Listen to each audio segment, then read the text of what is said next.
मेथीच्या भाजीपासून बनणारा हा नाश्ता एकदा नक्की ट्राय करा। तर मेथीची भाजी इथे मी छान अशी धुवून घेतलेली आहे। धुवून घेतल्यानंतर तिला छान चिरायची आहे, जास्त बारीकही चिरू नका, नाही तर पराठा आपला कडू लागेल।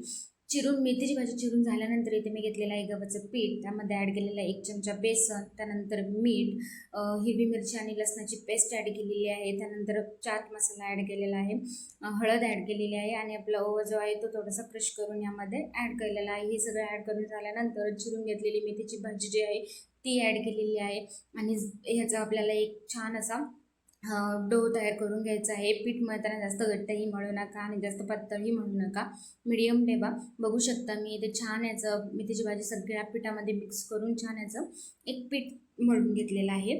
पीठ मळून झाल्यानंतर या पिठाला आपण तेल लावून परत एकदा त्याला छान मळून घ्यायचं आहे, तेल लावायचं आहे। आणि हो, ही तेलाची बॉटल जी आहे ना ती खूप छान आहे, त्याला स्प्रेही दिलेला आहे आणि एक ओपनिंगही आहे तेल ओतण्यासाठी। बॉटल हवी असल्यास कमेंटमध्ये लिंक टाईप करत बसू नका, सरळ मिशो ॲप ओपन करा आणि ऑइल डिस्पेन्सर म्हणून सर्च करा, बॉटल भेटून जाईल। प्राईजही खूप कमी आहे। तर इथे ना मी आपला पराठा जो आहे तो आता लाटून घेत आहे। लाटताना जास्त तो मी जाडही ठेवणार नाही आहे आणि जास्त पातळही ठेवणार नाही आहे, मीडियम याचा तो जो पराठा आहे तो आपल्याला लाटून घ्यायचा आहे। लाटून झाल्यानंतर छान तो असा भाजून घ्यायचा आहे।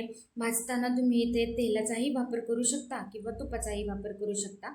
अर्थातच तूप टाकल्यानंतर पराठा खूप छान लागणार आहे। आणि हो, तूप वापरताना पराठ्यासाठी वापरता येतं थोडंसं जास्तच वापरा, कंजूसीपणा करू नका। बघू शकता इथे मी तुपाचा वापर करून छान तो भाजून घेतलेला आहे। खरपूस भाजायचा आहे पराठा आणि झाला आपला मेथीचा पराठा तयार आहे। खूप झटकेपट होणारा हा नाश्ता आहे, एकदा नक्की ट्राय करा। आणि तुम्ही याला आहे ना दहीसोबतही खाऊ शकता किंवा सॉससोबतही खाऊ शकता, अप्रतिम लागतो। अशाच नवीन नवीन रेसिपीज बघण्यासाठी चॅनलला सबस्क्राईब नक्की करा आणि हो, व्हिडिओ आवडल्यास लाईक नक्की करा।